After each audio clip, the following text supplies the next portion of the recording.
కనబడిస్తుందంటే நித்திய ஜீவன் என்பது கர்த்தராகிய இயேசு கிறிஸ்துவுக்குள் இருக்கிறது. ఇప్పుడు నిత్య జీవం అనేది యేసుక్రీస్తు ప్రభువులో ఉన్నది. 3ஆம் அதிகாரம் 3వ అధ్యాయము யோவான் சுவிசேஷம் యోహాను సువార్త 3ஆம் அதிகாரம் 3వ అధ్యాయము 16ஆம் వచనத்தில் 16వ వాక్యములో ஒரு వార్த்தை அவர் குறிப்பிடுகிறார். ఇక్కడ ఒక మాట రాయబడుతుంది చూడండి. 3:16 நமக்கெல்லாம் தெரியும். యోహాను 3:16 మనందరికీ తెలిసిందే.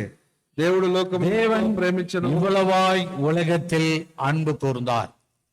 தேவன் எப்படி அன்பு கூர்ந்தார்? దేవుడు ఎలాగ ప్రేమించాడండి? இவ்வளவாய் அன்பு கூர்ந்தார். ఎంతో ప్రేమించెను. அன்பு கூர்ந்தது మాత్రం இல்ல, ఆయన ప్రేమించడం మాత్రమే కాదు గాని அவர் நமக்கு என்ன கொடுத்தாருன்னா, ఆయన మనకి ఏమి ఇచ్చినాడంటే அவரை విశ్వాసిக்கிறவன் எவனோ அவன் கெட்டு போகாமல் ఆయనందు విశ్వాసం ఉంచి వాడెవడో వాడు చెడిపోకుండా நித்திய ஜீவனை அடையும்படி ఆయన నిత్య జీవమును అనుగ్రహించుటకు அவரை தந்தருளி இவ்வளவாய் உலகத்தில் அன்பு கூர்ந்தார். ఆయన ఇంతగా ఇక లోకమును ఆయన ప్రేమించినాడు. ஆண்டவரே, கிறிஸ்துவை தேவன் இந்த உலகத்துல கொடுத்த நோக்கம் என்ன?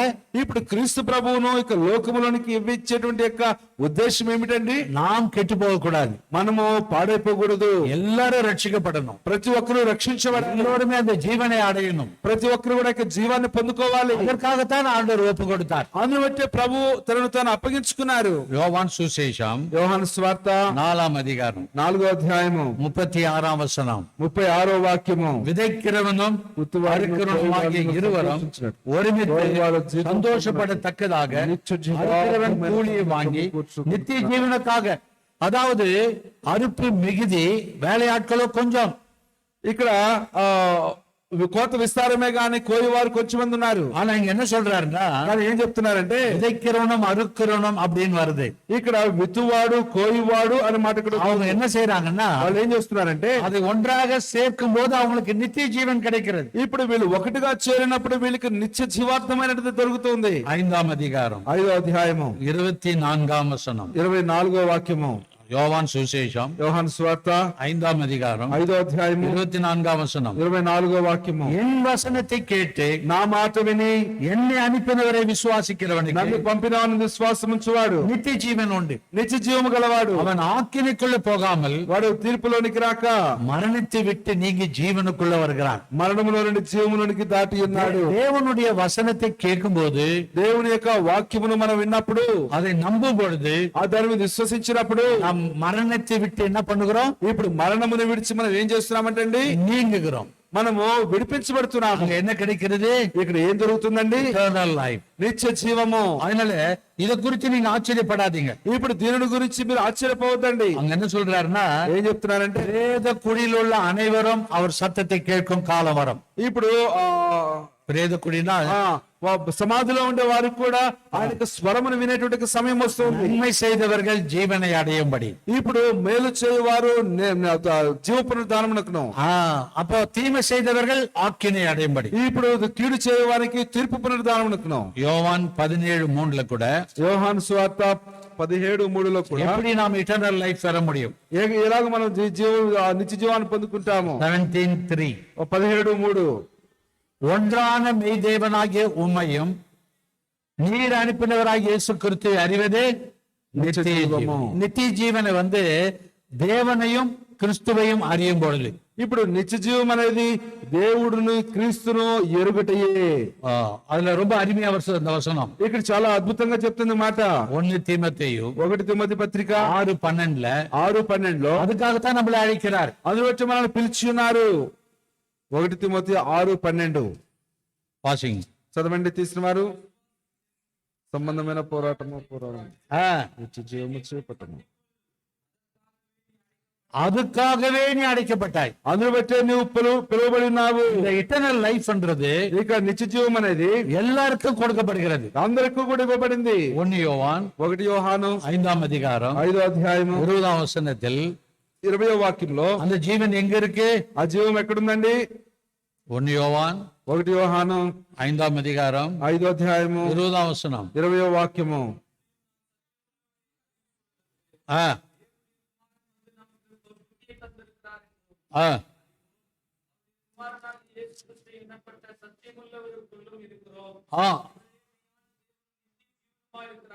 இவரே நித்திய ஜீவன், ఈయనే నిత్య జీవమై ఉన్నాడు. அதனால நித்திய ஜீவன் கொடுப்பேன் என்பதே அவர் நமக்கு செய்த వాగ్దత్తమాగం.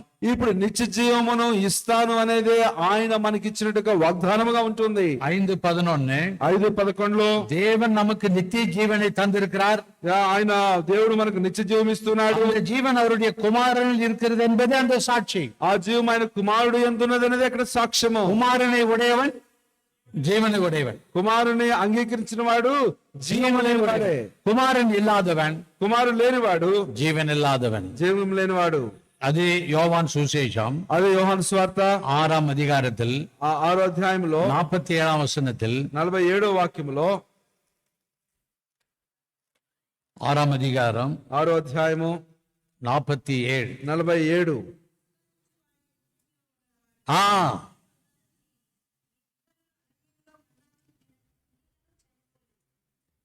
என்னிடத்தில் விசுவாசமாய் இருக்கிறவனுக்கு நித்திய ஜீவன் உண்டு. నా యందు విశ్వాసముంచువాడే నిత్య జీవము గలవాడు. நானே జీవాపం, నేనే జీవపు రొట్టెను, நான் வானத்தில் இறங்கின அப்பம். నేను పరలోకం నుండి దిగిన ఆ జీవాహారమును. 54 எல்லாரும் சேர்ந்து படிக்கலாம். 54 అందరూ కలిసి చదువుదామండి. என் மாம்சத்தை புசித்து నా రక్తము త్రాగువాడే నిత్య జీవము గలవాడు. நித்திய ஜீவன் உண்டு. அவனை అంత్య கடைசி దినమున நாள்ல వారిని లేపుదును. இன்னிலிருந்து நம்முடைய ஆபிரகாம் சாராள் இவங்க 2 பேரும் இந்த அப்பத்துல பங்கெடுக்கலாம்.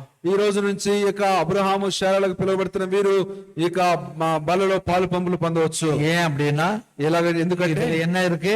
ఇందులో ఏముందండి? நித்திய ஜீவன் உண்டு. నిత్య జీవం ఉంది. இது அவருடைய சரீரம், ఇది ఆయన యొక్క శరీరము, இது அவருடைய ரத்தம். ఇది ఆయన యొక్క రక్తము. ஒரு நாள் நம்ம என்ன ஆவோம்னா ఒకరోజు మనం ఏమవుతామంటే நாம் உயிரோடு எழுந்திருப்போம். మనము ఇలాగ జీవముతోనే మనము లేపబడతాము. அந்த ஒரு 6వ అధ్యాయத்துல 6వ అధ్యాయంలో పేతురు ஒரு వార్త சொல்றாரு பாருங்க. ఇక్కడ పేతురు ఒక మాట చెప్తారు చూడండి. 68వ వచనం 68వ వాక్యములో 63 పేతురు, ప్రభువా ఎవని వద్దకు వెళ్ళుదుము, నీవే నిత్య జీవపు మాటలు గలవాడవు, நீரே நித்திய ஜீவனுள்ள வார்த்தைகள் உண்டு.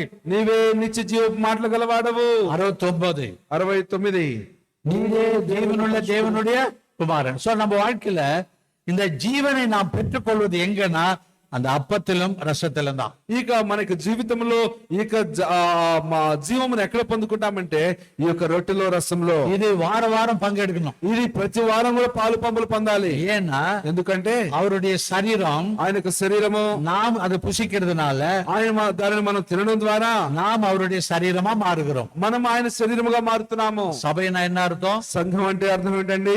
அவர் తலை, ఆయన శిరస్సు, நாம் எல்லாரும் మనమందరం కూడా அவயங்களா இருக்கிறோம். అవయములుగా ఉన్నాము. அதுல இந்த சரீரத்துக்கு எப்படி ஆகாரம் தேவையோ, ఇప్పుడు శరీరానికి ఆహారం ఎలాగైతే అవసరమో அதே போலதான் இந்த ரொட்டி ரசமும் అదేలాగా ఇక రొట్టె రసము మన ఆత్మకు అవసరము.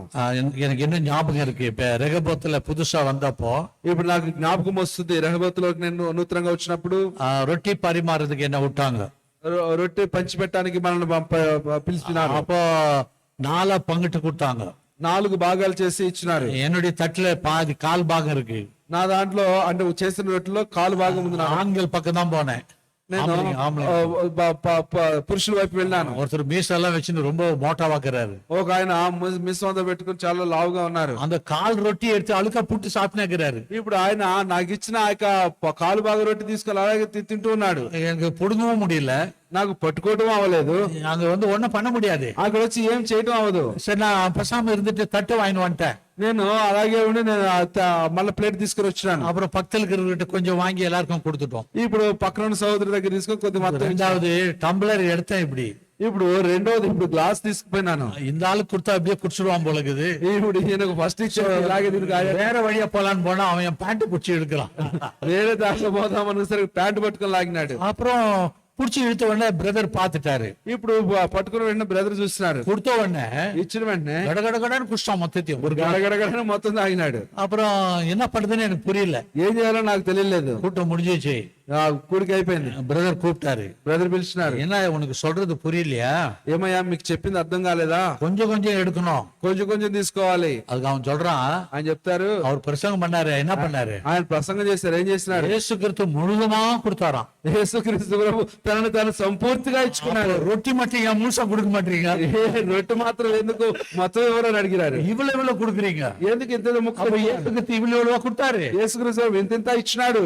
அந்த பிரசங்கம் பண்ணது கூட நானே தான். అప్పుడు ప్రసంగం చేసింది కూడా నేనే. இயேசு முழுதுமா கொடுத்தார். యేసుక్రీస్తు ప్రభు తను సంపూర్తిగా இவ்வளவாய் அன்பு கூர்ந்தார். ఎంతో ప్రేమించినాడు. சில பேருக்கு என்னன்னா, కొంతమందికి ఏమిటంటే என்ன பேசுறாங்கன்னே புரியுறது இல்ல. ఏం మాట్లాడతారనేది అర్థమే కాదు. இப்ப సమ్మర్ வந்துச்சு இல்லையா, ఇప్పుడు సమ్మర్ వచ్చింది కదా, அவங்களுக்கெல்லாம் அந்த ஜூஸ் மாதிரி இது. ఇదంతా కూడా జ్యూస్ లాగా అన్నమాట. அப்படி போயிட்டு வர்றதுக்குள்ளே காலி ஆயிடும். ఇప్పుడు అటు పోయి వచ్చేసరికి ఖాళీ అయిపోతుంది. எதுக்கு சொல்றேன்னா, ఏం చెప్తున్నానంటే இது ஒரு ரிமெம்பரன்ஸ், ஒரு ஞாபகம். ఇది వచ్చి కేవలం ఒక జ్ఞాపకం చేసుకునేది అనుకో. அவருடைய சரீரம் ఆయన శరీరము என் சரீரம், నా శరీరము. அவருடைய ரத்தம் ఆయన రక్తము என்னுடைய ரத்தம். నా రక్తం. இதுல என்ன கிடைக்குது? ఇందులో ఏం దొరుకుతుందండి?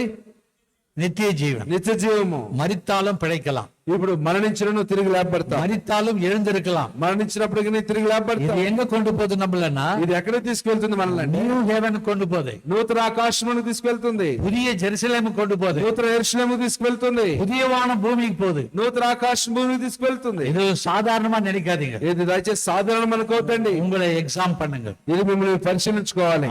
எங்கேயாவது நான் தவறி போய்க்கிறேன்னா, నేను ఎక్కడైనా తప్పిపోయినానా இந்த వారத்துல ఈ వారంలో வார்த்தைனால మాట ద్వారా, அல்லது என்னுடைய நடையினால, లేదా నా యొక్క జీవితం ద్వారా, அல்லது என்னுடைய ஆக்ஷன்னால లేదా నా యొక్క క్రియల ద్వారా எங்கேயாவது தவறி போய்க்கிறேன், ఎక్కడైనా నేను తప్పిపోయినా நாம் சரிப்படுத்திக் கொள்வோம். సరిపెట్టుకోవాలి. ஒருவேளை இயேசுவை நீங்க என்ன ஏற்றுக்கொள்ளலாம், ఒకవేళ యేసుక్రీస్తు ప్రభువుని ఇంకా இது கூட ஒரு தருணம். ఇది కూడా ఒక అవకాశము. செட்ரைட் ఆందోరోடு சரிப்படுத்தி இதுல நாம் பங்கு பெறுவோம். ప్రభుతో సరి చేసుకుని ఇందులో మనం పాలు పంపులు పొందాలి. ஒரு நிமிஷம் நாம் முழங்கால் படிடுவோம்.